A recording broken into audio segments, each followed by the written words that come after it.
আমি আলিয়াকে জিজ্ঞাসা করেছিলাম কোরআন শরীফ কি, কে লিখেছে, আর এটা শুধু আরবিতে কেন। আলিয়া বলল, আসমানি 4টে কিতাবের মধ্যে কোরআন শরীফ একটি। কোরআন শরীফ কোনো মানুষের লেখা নয়, এটা আল্লাহ সরাসরি কালাম।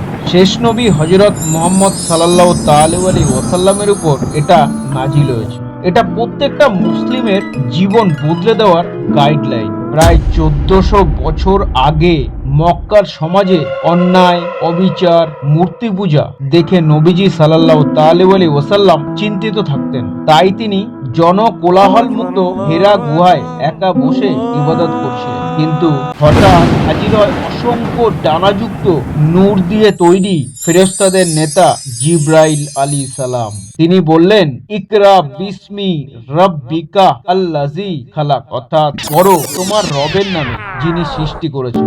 সবচেয়ে আশ্চর্যের বিষয়, নবী সাল্লাল্লাহু তাআলা আলাইহি ওয়াসাল্লাম পড়তে লিখতে জানতেন না, তবু এমন এক কিতাব 23 বছর ধরে আস্তে আস্তে নাজিল হলো, যেটি তখন থেকে শুরু করে আজ পর্যন্ত পুরো দুনিয়াকে চ্যালেঞ্জ করে। ইসলামের ভিত কতটা গভীর, কোরআন শরীফ তার জলজান্ত সাক্ষী।